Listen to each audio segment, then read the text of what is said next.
Eu estou gravando esse vídeo para contar um pouco, na verdade não é um pouco, é a história inteira da minha conversão do protestantismo para o catolicismo. Eu sei que tem pessoas que me conhecem e que têm interesse de saber os pormenores, né, dessa história, porque só sabem que eu fiz essa mudança, né?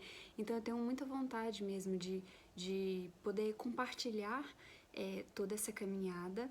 E também preciso fazer isso assim como uma obediência mesmo a Deus, porque não é de hoje que Ele me pede, né, que eu torne um pouco mais público o meu testemunho, e eu enrolei muito para fazer isso, mas agora estou aqui. E então vamos lá, né, indo direto ao assunto, é o seguinte, basicamente eu venho de uma família que minha família parte de pai é toda evangélica e a minha família parte de mãe é católica. Mais católica de IBGE, né, que a gente chama, né, só diz que é, né. E então, assim, não tive muitos exemplos, assim, práticos, né, de católicos e tal, que vivessem a fé com profundidade.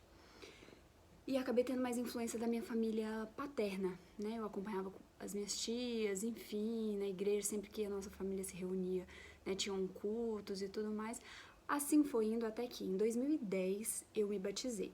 Em 2010 eu tinha 18 anos, quando eu me batizei na igreja presbiteriana, em Palmas. E me batizei na igreja presbiteriana, depois eu migrei para a igreja batista, em Palmas também, segunda igreja batista de Palmas.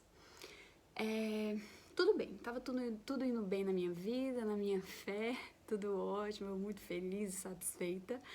Até que em 2012, maio de 2012, eu comecei a namorar o Danilo, meu atual marido, né? E o Danilo era católico, eu protestante. Nós começamos a namorar e, a princípio, isso não foi um ponto pra gente, isso não era um problema. Porque a gente deu super certo, assim, tivemos uma afinidade tão grande, então começamos ali um namoro confiantes, né? Eu tinha certeza que ele ia virar evangélico, assim, eu tinha certeza. E ele tinha certeza que eu ia virar católica. Então os dois, mas assim, ninguém falou nada um pro outro, né? E assim, fomos namorando. Só que o que acontece? Eu sempre levei a minha vida espiritual a sério. E o Danilo também. Acabou que no decorrer do nosso namoro foram surgindo assim, essa diferença foi se tornando uma dificuldade mesmo. Foi assim tão sério que nós chegamos a terminar. Então depois de 2 anos de namoro, nós terminamos. Terminamos mesmo, única e exclusivamente pela nossa incompatibilidade religiosa. Mas veja, a gente levava a nossa vida tudo bem e tal, nós não tínhamos, assim, discussões por conta de divergências doutrinárias e tal, não era nada nesse sentido, mas na prática foi se tornando complicado, porque eu achava que ele vinha comigo, né, mas não aconteceu. E assim, eu fui me aprofundando mais na minha fé, e ele também foi se aprofundando mais ainda na fé dele. Então, não era só assim que, no domingo um ia pro culto, o outro ia pra missa, entendeu? Então, eu tinha outros afazeres na minha igreja, tinha pequeno grupo, né, que é tipo uma célula assim, tinham várias atividades da igreja que eu participava, o Danilo também, ele era de grupo de oração, era do Ministério de Música, então nós tínhamos vários outros dias na semana, ou sábado e domingo e tal, ocupados com outras atividades da igreja, e cada um na sua igreja. Então, assim, com o tempo a gente foi ficando assim mais separados mesmo, porque cada um tinha as suas responsabilidades. Nós tínhamos um combinado de uma vez no mês um ir na igreja do outro, né? Um fim de semana, um domingo do mês. No início, assim, isso começou sendo cumprido certinho, mas depois também até isso dava errado, assim, não tava dando certo. E como cada um foi se aprofundando mais e mais na sua fé, a gente não via como chegarmos, assim, numa solução mesmo pra essa questão, né? Quando a gente pensava assim, tudo bem, como vai ser o casamento? Não chegávamos num consenso, porque o Danilo não... Eu falava assim, não, então a gente vai ter que casar, a gente casa num campo, né? Num local aberto, assim, aí vai o padre, vai o pastor, e aí o Danilo, não, eu não abro mão de casar na igreja, eu vou casar dentro da igreja. E aí eu falei, meu Deus, mas como que o pastor vai lá pra dentro da igreja também, né? Mas não só esse detalhe, né? Mas quando a gente parava pra pensar na prática mesmo, né? O próprio ensino pros filhos de muitas das doutrinas. E também, como se no namoro já era tão difícil pra nós, né, ter que ir sozinho pra igreja, eu sentia tanta falta de ter um companheiro comigo na igreja, ele também sentia, então já era algo que nos incomodava. Então, chegamos à conclusão de que, ó, ninguém vai mudar? Eu não ia mudar, ele não ia mudar. Então, se ninguém vai mudar, nós vamos terminar, porque se o namoro é feito para que com o objetivo de casamento, né, e nós não vamos casar desse jeito, então vamos terminar. Terminamos. Com 2 anos de namoro. Então, em 2014, a gente completou 2 anos, maio também de 2014, nós terminamos. E nisso nós ficamos assim, foi um término de verdade. A gente não se falava, nada, não nos falávamos assim, nada. E ficamos assim, em média de 3, 4 meses, mais ou menos, separados. E é engraçado assim, porque a gente escutou, né, na época, né, alguns comentários do tipo, poxa, gente, mas se é amor mesmo, né, a religião não pode ser um motivo de separação, porque de verdade, esse era o único motivo. Nós dávamos certo em absolutamente tudo, menos nisso. Só que isso era o ponto mais importante, e a gente tinha plena convicção disso, né. Então, a gente ouvia, né, esse é amor mesmo, a religião ela não pode ser um motivo de separação e tal, mas acontece que a dimensão religiosa, né, de uma vida, ela não pode ser dissociada de nada que essa pessoa faça, né? Então, se Deus ele realmente é uma presença, se Deus é uma presença real mesmo em mim, né, não tem como eu fazer nada sem envolver a minha vida religiosa. Isso pra gente assim era sério e era claro e gerava uma angústia muito grande. Então, por isso, né, terminamos.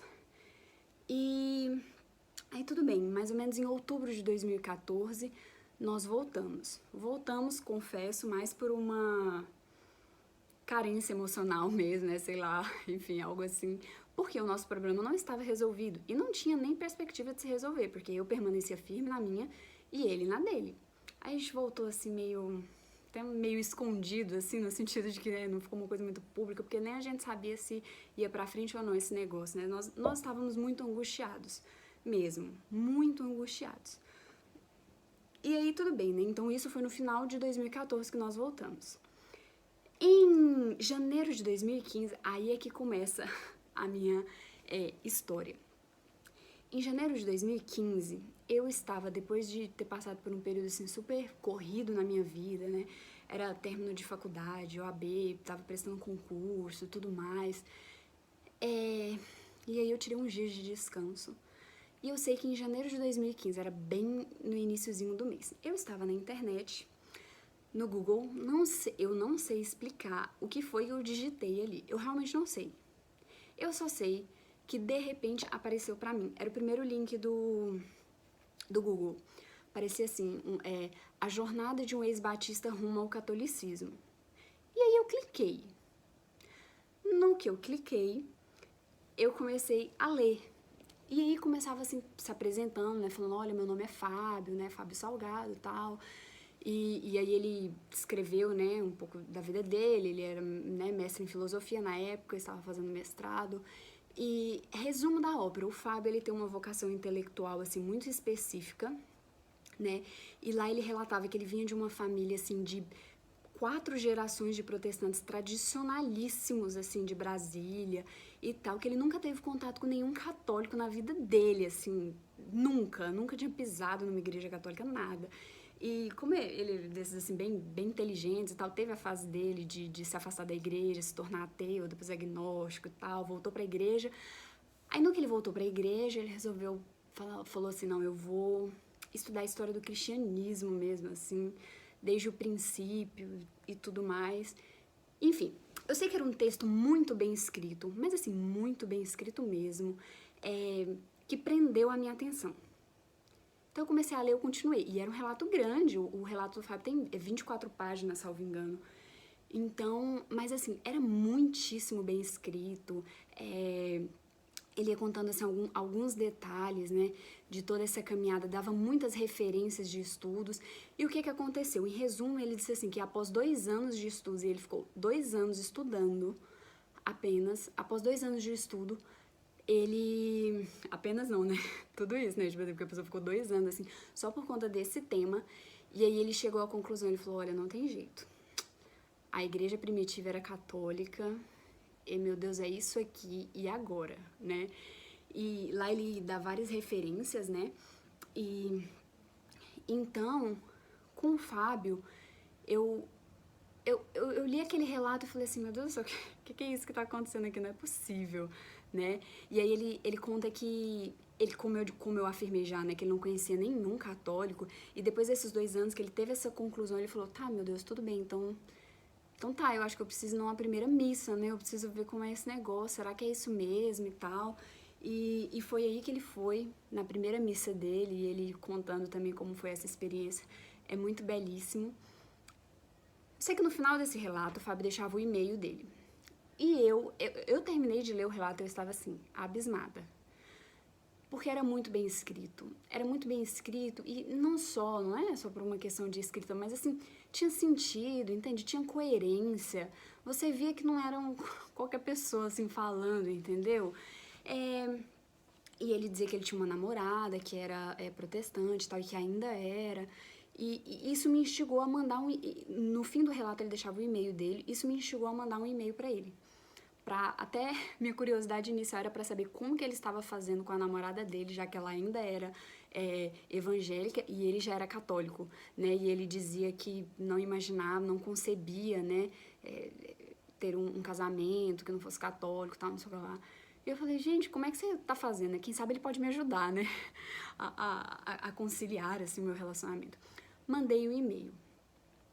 E surpreendentemente, assim, no dia seguinte, o e-mail que o Fábio me mandou foi dia 5 de janeiro de 2015. Me respondendo era simplesmente um e-mail enorme. Não, vocês não podem entender. O e-mail era enorme. Eu recebi uma atenção, assim, do Fábio que não tem explicação. E lá ele começou a descortinar, assim, a falar, né, enfim, outros detalhes.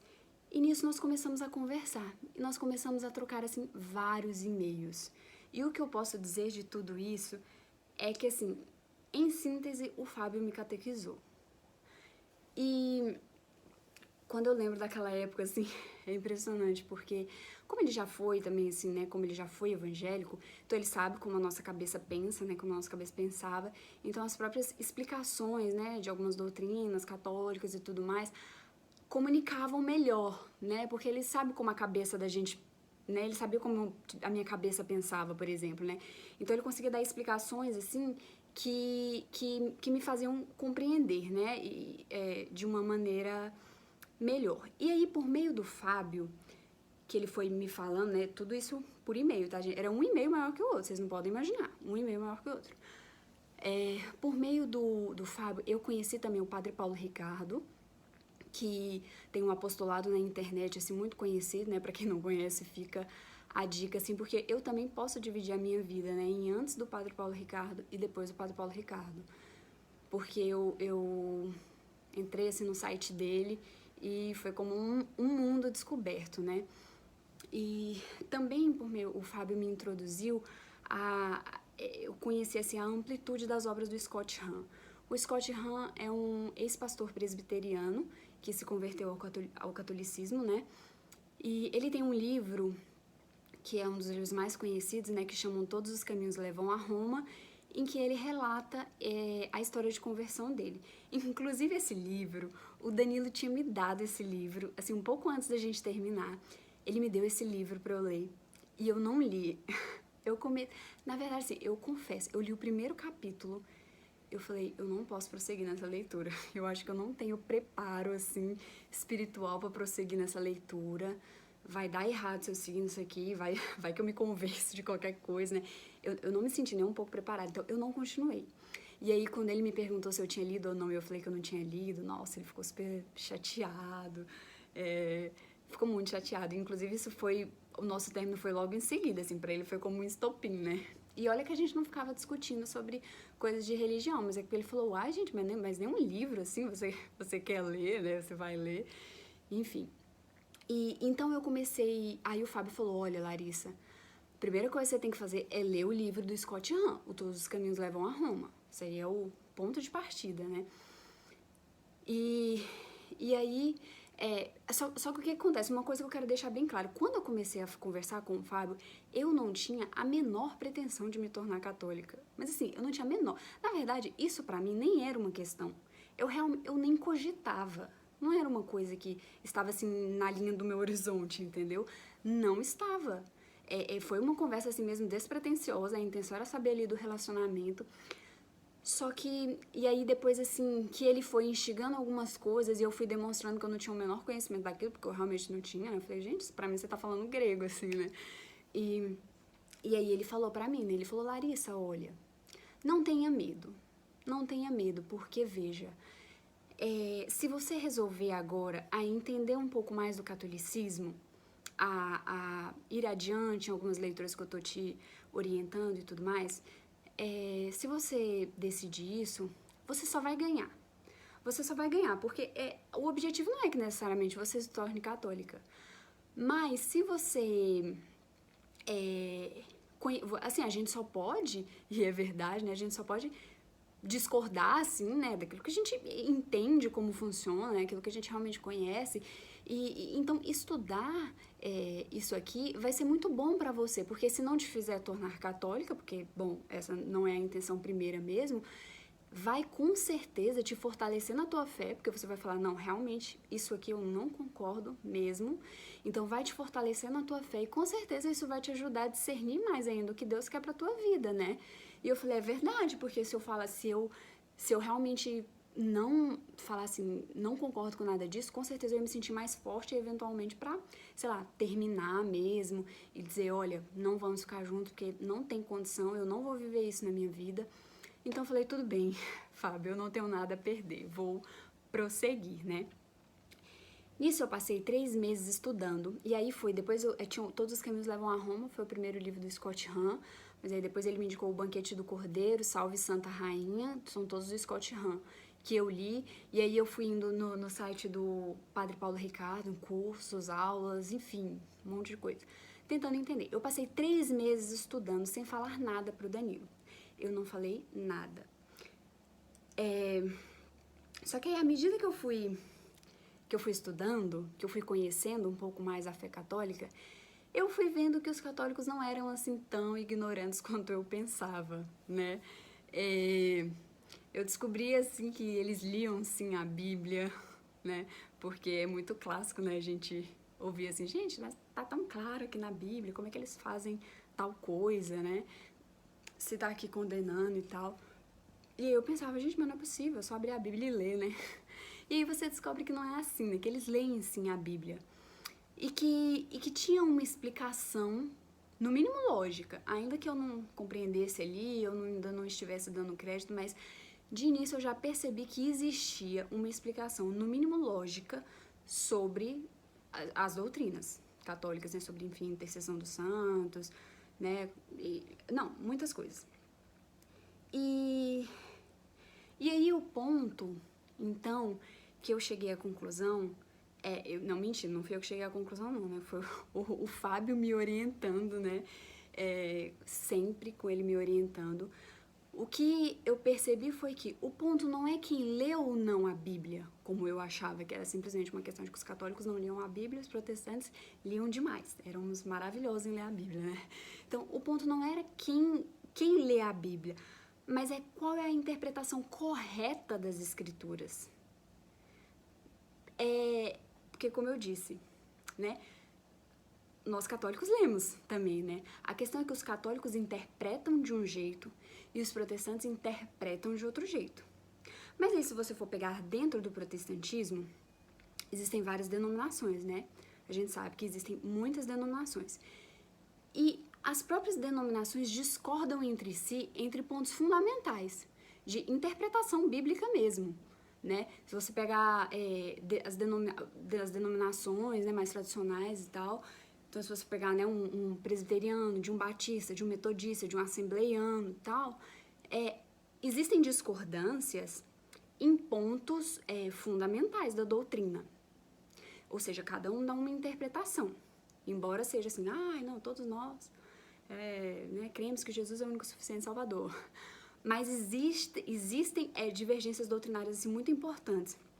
Então, Mas é curioso que, mesmo dentro do protestantismo, algumas denominações discordando em pontos fundamentais, mas uma coisa todos concordavam: os únicos que estão errados são os católicos. É basicamente isso que acontece, né? Então isso é no mínimo curioso, né? Aí eu falei, opa, então, pera lá, quem tá errado são só os católicos, mas eles discordam em pontos fundamentais, que negócio é esse? Então eu fui entendendo mais essa questão que se é dada à interpretação, né? E no fim das contas, a grande questão então é escolher qual é a interpretação correta das escrituras, né? A qual interpretação então eu vou me filiar, né? E o tempo foi passando e eu fui cada dia mais me rendendo, né, ao fato de que não, era muito difícil resistir, né, a uma interpretação que vinha da autoridade de uma igreja que existe há mais de 2000 anos, entende? Uma igreja que não existe nenhuma instituição que tenha durado tanto tempo como tem durado a Igreja Católica, há mais de 2000 anos, né? E que mesmo assim, nos períodos mais trágicos de sua história, se manteve firme, sabe? Mesmo nos períodos de maiores devassidão, períodos assim muito difíceis que a igreja já passou, mesmo assim não houve, ela se manteve intacta, né? Mesmo que sofrendo ali, enfim, né, alguns problemas, mas se manteve intacta. Que mesmo assim, em épocas que até mesmo com alguns papas assim muito controversos, você vai pegar ali o período da Idade Média, né, foi uma situação mais complicada assim, mais um adendo, né, muita coisa não é também como nos contaram, mas isso não vem ao caso agora, né, porque criou-se uma imagem, né, muito negativa da Igreja Católica no curso da história, mas muitas coisas não são como nos contaram, né, mas tudo bem. Mesmo nos períodos de maior dificuldade, assim, a igreja se manteve, não sofreu nenhuma alteração nos seus pronunciamentos de fé e moral. Porque, veja, mesmo que em algum momento tenha existido papas controversos e tal, um período muito assim,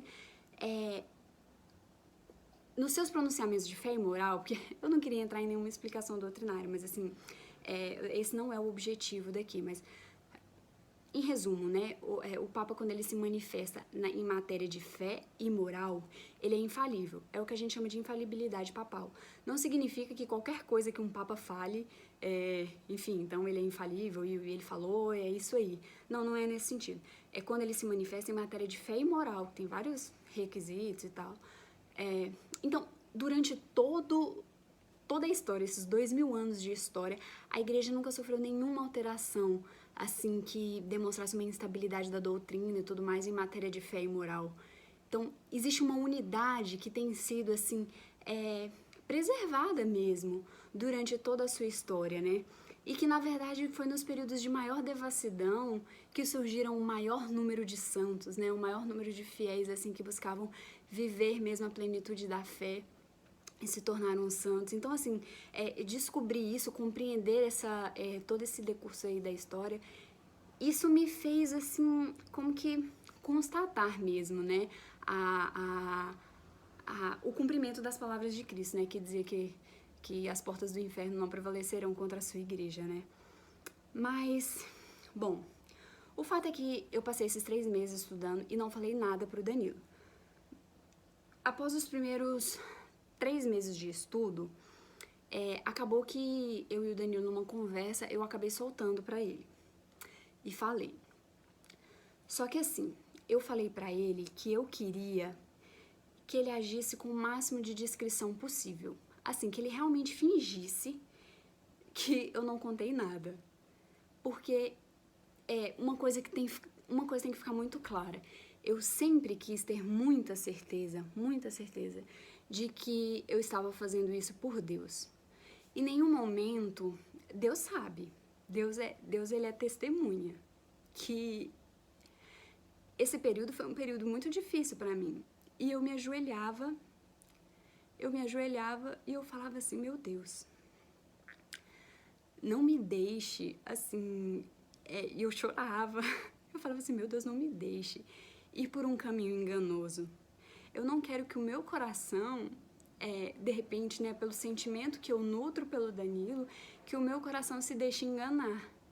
Porque muito mais importa a minha salvação, né? Então, eu não quero me tornar católica por conta do Danilo.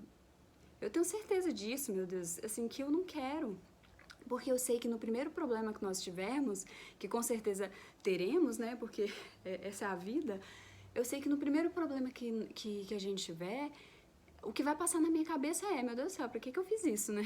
Agora aqui, mudei pra religião dele, e agora tá acontecendo isso aqui, né? Não dá pra viver assim. E mais que isso, a minha vida espiritual sempre foi uma prioridade pra mim. Eu sempre nutri uma vontade muito grande de conhecer a Deus, de ter intimidade e tal. Então, eu não ia negociar isso, eu não queria negociar isso. E eu falava, e eu rezava pedindo muito a Deus luzes e pedindo assim que se eu estivesse me enveredando por um caminho que não fosse o que ele queria pra mim, que ele realmente me mostrasse, que ele desse um jeito, que ele fizesse, sei lá, qualquer coisa, mas que me tirasse daquele caminho. Deus sabe quantas vezes eu chorei por isso. Então, assim, eu tomei muito cuidado de me manter, assim, tomei muito cuidado para não sofrer influências do Danilo. Digo, eu queria ter certeza de que isso realmente era por Deus. E que Deus, né, por ele, isso estava acontecendo. E que, o meu intuito sempre foi descobrir a verdade. Então eu falei pro Danilo, você vai agir com o máximo de discrição. Mesmo você sabendo que agora eu estou estudando, tomando conhecimento de algumas coisas, não precisa ficar me convidando pra ir contigo pra igreja, pra não sei o que lá, um monte de coisa. Não, me deixa quieta no meu canto e vamos lá. Então, o ano de 2015, isso aconteceu em 2015, porque em janeiro foi que eu conheci o Fábio, né? E aí que eu comecei. Então, tudo isso foi no ano de 2015. E o ano de 2015 foi um limbo pra mim, um limbo. Foi um ano muito difícil. Eu já não me sentia bem na minha igreja totalmente, né? Já tinha algumas coisas que me incomodavam, mas quando eu ia com o Danilo também, eu não me sentia ainda à vontade. E eu ficava naquela crise existencial, meu Deus do céu, o que é isso? Até que, mas assim, chegou no fim do ano, eu já tive certeza de que realmente não tinha como eu voltar atrás, assim, escancarou na minha frente, né? Que esse era o caminho, mesmo me tornar católica, né? Mas Deus foi me dando muitos sinais, assim, no ano de 2015, né? É curioso, porque eu conheci, nesse ano de 2015, muitos católicos praticantes, né? Porque esse era um ponto pra mim, era um problema, na verdade. A questão do mau testemunho dos católicos sempre pesou muito pra mim. Eu não tinha exemplos de católicos praticantes, de católicos que vivessem de fato a fé, sabe? Assim, eu não conhecia, era uma coisa muito distante, assim, pra mim. Então, eu falava, mas como pode? Eu até no início eu comentei com o Fábio, assim, quando eu já tava descobrindo algumas coisas, eu falei, Fábio, mas não tem lógica. Os católicos não sabem disso aqui, porque se soubessem, não viviam como vivem, mas mais que isso, não tem condição. Olha isso aqui, pra mim que eles não têm conhecimento, Fábio, o que tá acontecendo? E eu tava, assim, um pouco, sabe, muito aflita com isso, o mau testemunho, assim, pesava bastante pra mim. E aí ele me disse uma coisa muito interessante, né? Ele falou assim, Larissa, veja, se você quer estudar arquitetura, por exemplo, você vai olhar os prédios que deram errado, né? Enfim, que arruinaram, ou as grandes edificações no curso da história, né? Você vai estudar pelas grandes, né? Pelos exemplos. Então, assim, esquece agora tudo que você já viu, assim, de mau testemunho e tal. E foca no que a igreja tem de bom, né? Então, assim, nas grandes edificações. Foca na vida dos santos, vai conhecer um pouco mais a doutrina e tal, que as coisas vão clareando pra você aos poucos. E assim eu fiz e, de fato, foi importante, né? E é engraçado que até eu conhecer o Danilo, porque, por exemplo, o Danilo foi o católico que eu conheci, mas, assim, praticante, né? E aí eu olhava assim, eu falava, eu tinha certeza que ele ia virar evangélico, porque eu realmente olhava pra ele e falei, meu Deus, esse menino ele só tá no lugar errado, assim, não tem lógica esse menino ser católico, é claro que ele vai descobrir rapidinho aqui e vai gostar da minha igreja e vai vir comigo e vai dar tudo certo. Eu quando conheci o Danilo, falei, meu Deus do céu, onde que está essa raça aqui que eu nunca vi, né? E olha que, pra quem o conhece de agora, né? E olha que ele nem era como é agora, né? Mas também outro ponto muito importante, como eu disse, em 2015, então Deus colocou católicos praticantes na minha vida, assim, eu comecei a falar, nossa, meu Deus, o que é isso que tá acontecendo aqui, né? E também foi muito importante que o Danilo, ele se mudou de Palmas, né? O Danilo, ele formou no meio de 2015, e aí depois ele foi pro interior, pra cidade dos pais, e ficou trabalhando e estudando pra residência. No fim do ano ele prestou residência, em 2016 ele se mudou aqui pra São Paulo. Então, em 2015, digamos que eu fiquei mais assim, sozinha em Palmas. E isso foi muito bom. Pra mim, isso foi, assim, tudo que eu pedi a Deus, porque, como eu disse, eu não queria ter interferências do Danilo. Então, assim, como ele não estava na cidade, não tinha esse negócio, entendeu? Dele estar indo na igreja, da gente sair, sei lá, sair pra lanchar à noite com o pessoal da igreja dele. Que aí, de certo modo, eu ia estar ali com o pessoal da igreja dele, né? E aí eu queria ter essa liberdade, essa... Não é isonomia a palavra, esqueci a palavra, mas assim, não queria ser influenciada por ele em nada, justamente porque eu queria ter certeza de que tudo isso era por Deus mesmo.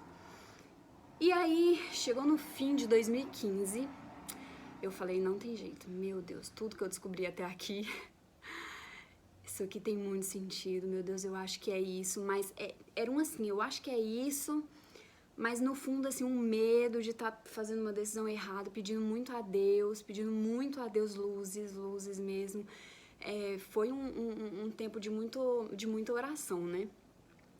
E aí eu comecei a rezar por um diretor espiritual. O Padre Paulo Ricardo falava muito da importância de ter um diretor espiritual e tudo mais. E como eu não queria nenhuma influência do Danilo, né? Tipo, ele não podia me indicar ninguém. Aí eu comecei a rezar por um diretor espiritual. Isso no fim de 2015. Até que em fevereiro de 2016, nós estávamos num retiro de carnaval, inclusive. Em fevereiro de 2016, estávamos lá e tal. Aí, de repente, chegou no local onde nós estávamos um frei carmelita. Aí ele estava vestido com hábito, né?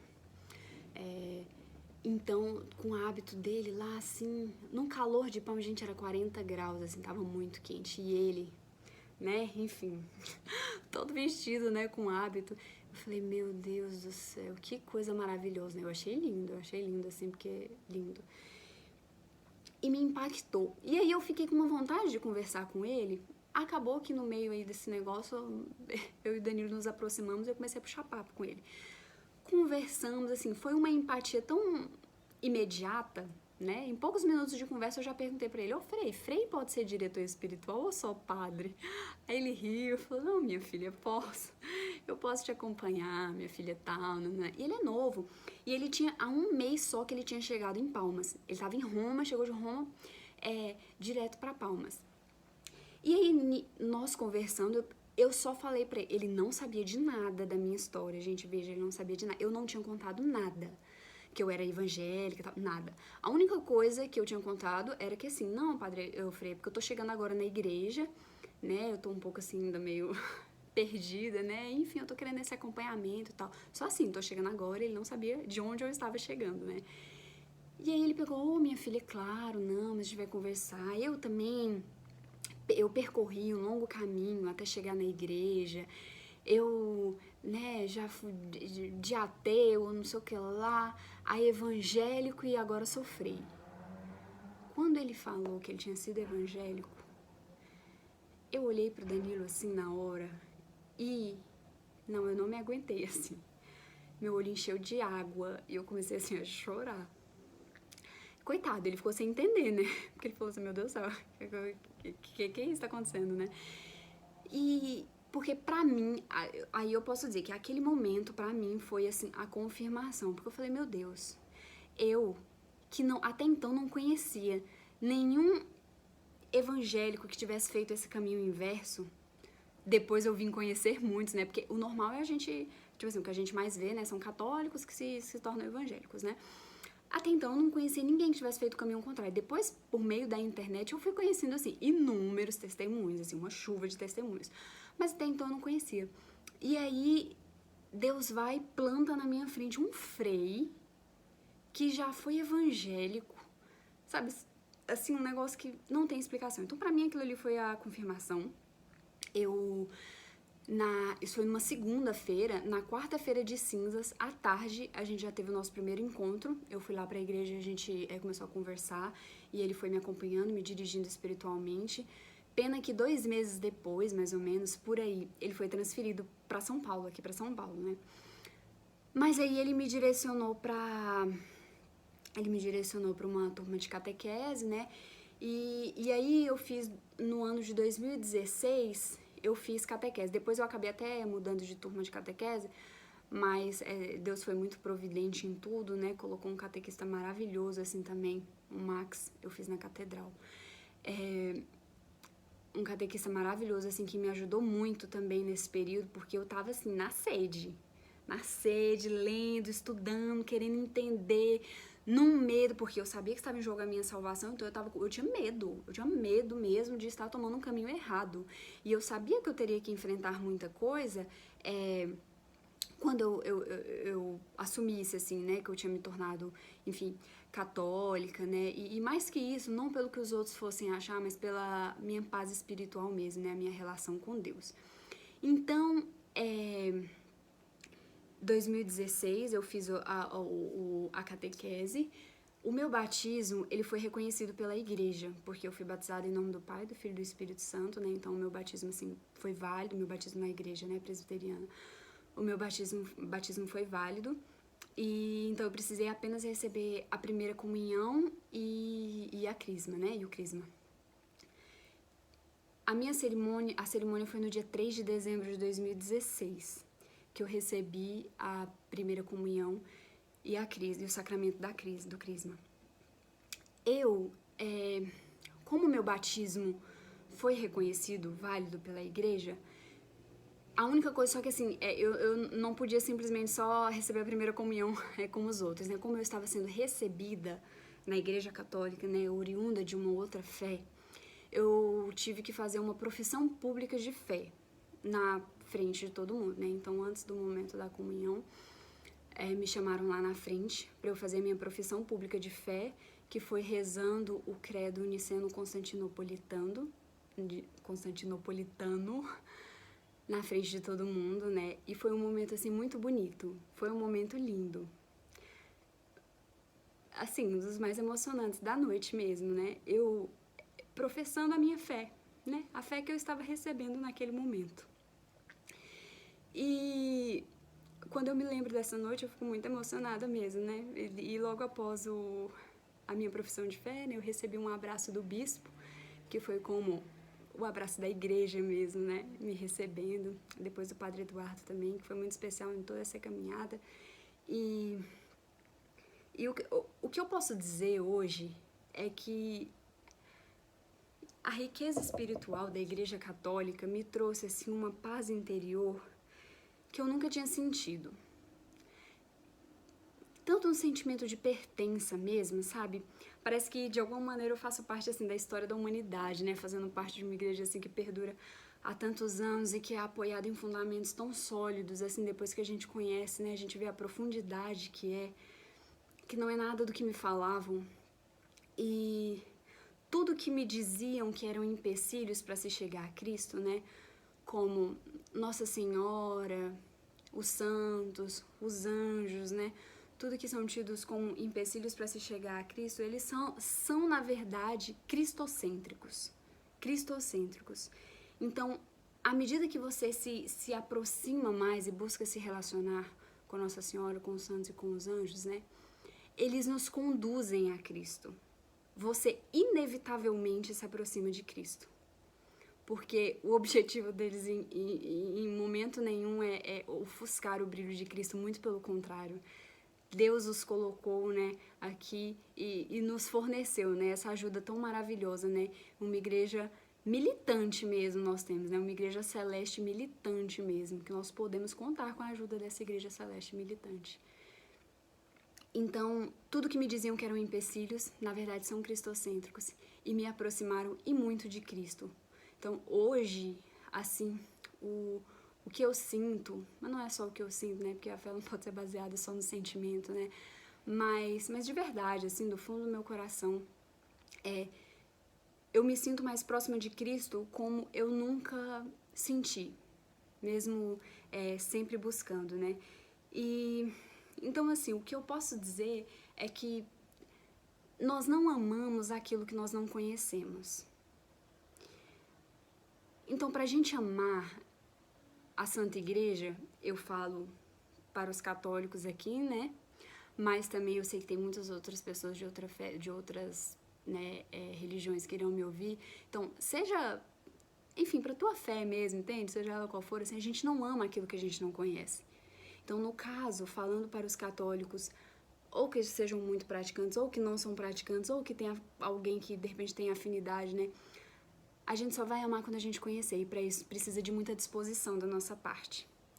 Nós precisamos conhecer o fundamento das doutrinas, nós precisamos entender como funciona, buscar conhecimento mesmo, porque se é objeto do nosso amor, veja, quando você se interessa por alguém, por uma outra pessoa, né, assim, para se relacionar, você quer conhecer aquela pessoa, você quer ter tempo com aquela pessoa, intimidade com aquela pessoa, e vai ser justamente essa troca, essa busca, esse interesse que vai unir, né, os seres. Então, assim também a fé, ela não vai surgir em nós, assim, entende? Tá? Deus, eu sei que Deus é maravilhoso, ele simplesmente pode infundir, né, ele que faz a obra, mas assim, ele escolheu que nós participássemos ativamente desse processo. A gente precisa buscar, a gente precisa ir atrás mesmo. Hoje em dia são muitas coisas assim que nos tiram mesmo, que tiram o foco de Deus, enfim, da religião, de Deus das nossas vidas.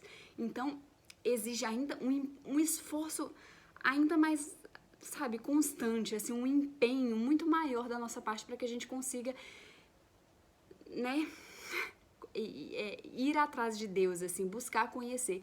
Mas não há outro caminho, entende? Não há outro caminho para que a gente consiga, assim, superar as vicissitudes da vida, né? Para que a gente consiga enfrentar mesmo todas as dificuldades, porque não adianta, não é porque você tem Deus na sua vida que sua vida vai ser linda, pelo contrário, os desafios virão e muitas vezes virão até maiores, né? Porque o inimigo não vacila e ele, enfim, fica muito aborrecido quando vê uma alma assim, se voltando para Deus, né?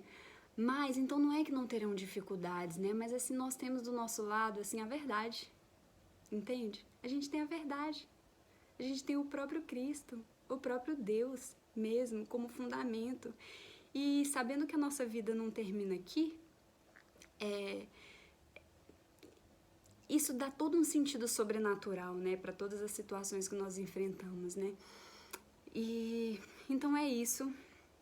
Ah, e outra coisa interessante, assim, né, só para compartilhar mesmo, né, que esse caminho percorrido, assim, ele foi fundamental também para que o Danilo se aprofundasse, né, mais na fé, apesar dele ter nascido num berço católico, né, e tudo mais, mas é normal quando a gente nasce, assim, tipo, você já é acostumado com aquelas doutrinas, você já é acostumado, assim, você cresceu vendo e vivendo aquilo, né? Ele vivia muito ativamente a fé dele, mas, assim, muitas vezes não sabia dar explicações da fé, ou, sabe, compreender, assim, um pouco melhor algumas doutrinas. Então, tudo isso foi muito bom porque a gente foi crescendo juntos. Eu estudava, eu compartilhava com ele, ele estudava também, e nisso nós crescemos.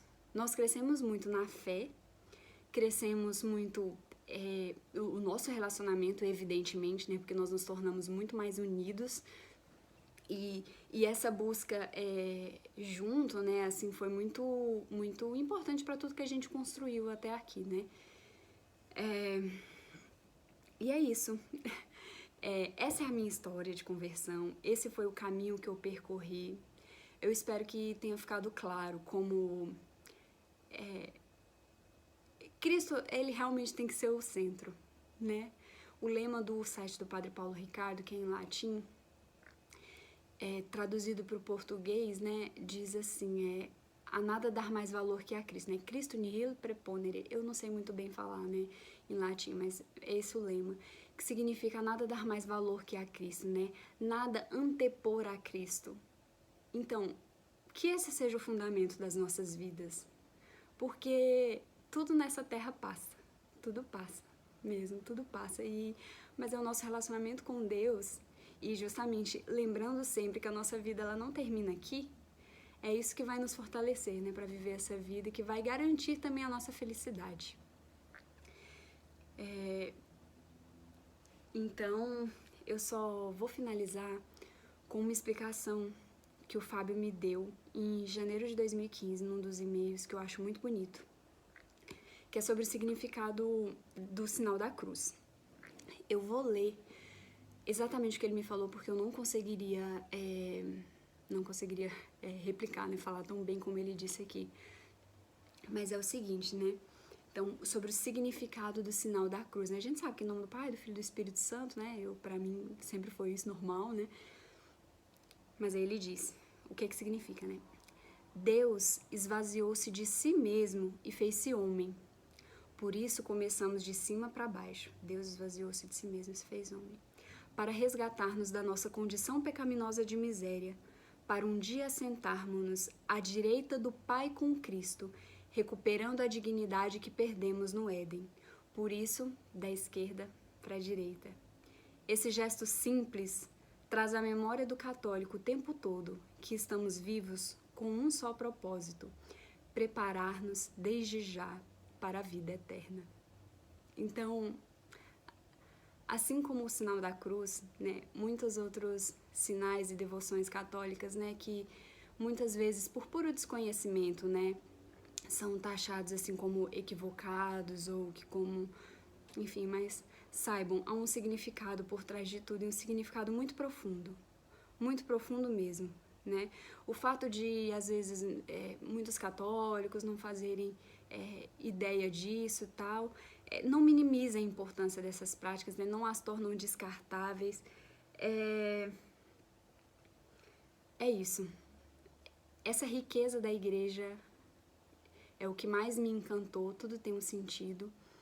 E bom, eu finalizo esse vídeo aqui. Muito obrigada e até mais.